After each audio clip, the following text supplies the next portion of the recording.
खुलुमबाय स्टुडिअ दं आङो राकेश रामसियार बे समाव बिटिआरआव गोदानै ओनसोलारि राजखान्थि हान्जा जोनोम जानायनि सायाव खुगा बेखेवदों बिटिआरनि खुंगिरि रमद बर'आ बिथाङा नोंथांमोना मिथिगौ जे मैयानि सानाव गोदानै एपिबि थामहिनबा बे समाव अल्टारनेटिभ पार्टी अफ बड'लेण्ड मुंजों मोनसे गोदान राजखान्थि हान्जा जोनोम जादों। बे जोनोम जानाय बाथ्राखौ लानानै बिटिआरनि खुंगिरि प्रमद बर' बिथाङा बाथ्रा बुंथिदों। बिथां प्रमद बर' बिथाङा बुंथिदों जे गाहाम हामलायनाय जासिहरदों गोदानै दाजानाय ओनसोलारि राजखान्थि हान्जा। बे ओनसोलारि राजखान्थि हान्जानिसिम गाहाम हामलायनायखौ जासिहरनायखौ नुनो मोनो बिटिआरनि खुंगिरि प्रमद बर' बिथाङा।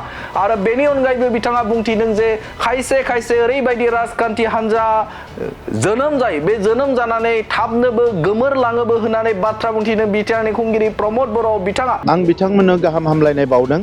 गणतन्त्र हादोराव राजखान्थि दोलोआ खुलि गोदान बानायनो हायो आरो बियो सोरबाया गाबोननो बन्द जाफिनगोन। आरो बिथाङा बुंथिदों जे जाय बिथांमोना बे समाव राजखान्थियारि हान्जा दादों बिथांमोना ओनसोलनि जौगाथायनि थाखाय आरो ओनसोलनि बा रायजो राजाफोरनि मोजांनि थाखाय खामानि मावलांगोन बेखौ मिजिंथिदों बिटिआरनि खुंगिरि प्रमद बर' बिथाङा। बिथांमोनाबो जोंनि आइ आफा रायजो राजानि जेंनाफोरखौ लाना खामानि मावनो हायो, बिटिआर ओनसोलनि जौगानायनि खामानि मावनो हायो। बे बिथिङाव बिथांमोना जाहाथे गोसो होगोन। आरो बिथाङा गाहाम हामलायनायखौ जासिदों गोदानै दाजानाय जे एपिबि जे अल्टारनेटिभ पार्टी अफ बड'लेण्ड बे गोदानै दाजानाय राजखान्थियारि हान्जा। बे राजखान्थि हान्जानि दैदेनगिरि बिथांमोनखौ गाहाम हामलायनायखौ जासिदों बिथां बिटिआरनि खुंगिरि प्रमद बर' बिथाङा। गोदानै दाजानाय जे राजखान्थि हान्जा बे गोदानै दाजानाय राजखान्थि हान्जानि सायाव बाथ्रा बुंथिदों बिथां बिटिआरनि खुंगिरि प्रमद बर' बिथाङा गाहाम हामलायनाय जासिहरदों बे समाव गोदानै दाजानाय ओनसोलारि राजखान्थि हान्जाखौ। आरो बिथाङा बुंथिबावदों जे बेनि गेजेरावनो जे खायसे ओरैबायदि राजखान्थि हान्जा दं जाय जोनोम जायो आरो बेनि उनावनो गोमोरलाङोबो होननानै बाथ्रा बुंथिदों बिटिआरनि खुंगिरि प्रमद बर' बिथाङा। नाथाय बे समाव जाय बिथांमोना गोदानै राजखान्थि हान्जा दादों बे राजखान्थि हान्जा दानायफोरखौ मोजाङै रायजो राजाफोरनि थाखाय मावलांगोनखौ मिजिंथिदों बिटिआरनि खुंगिरि प्रमद बर' बिथाङा। आं बिथांमोननो गाहाम हामलायनाय बावदों।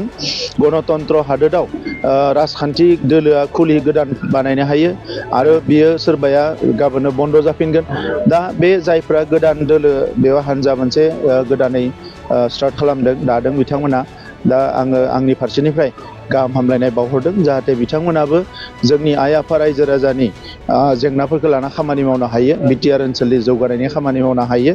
बे बिथिङाव बिथांमोना जाहाथे गोसो होगोन बिनि थाखाय आंनिफ्राय गाहाम हामलायनायखौ आं बावहरदों।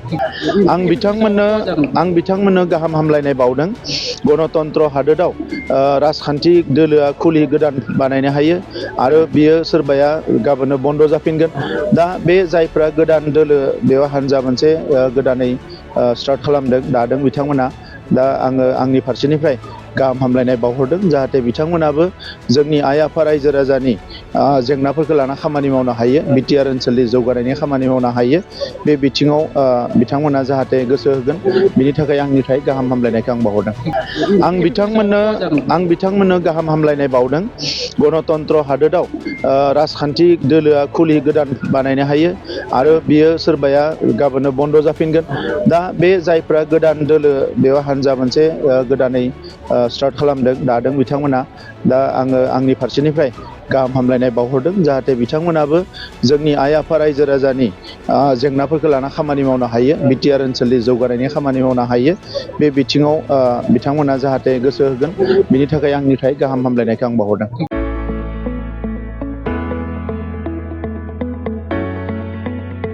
मोनसे गोजोनथाव खौरां बर' सावथुन नायनो मोजां मोनग्रा रायजो राजाफोरनि थाखाय मोनसे गोजोनथाव खौरां।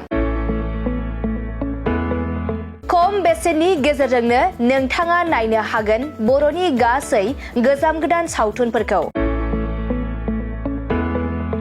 बर' सावथुन नायनो थाखाय ओंखारदों मोनसे आंगो स्ट्रिम एप।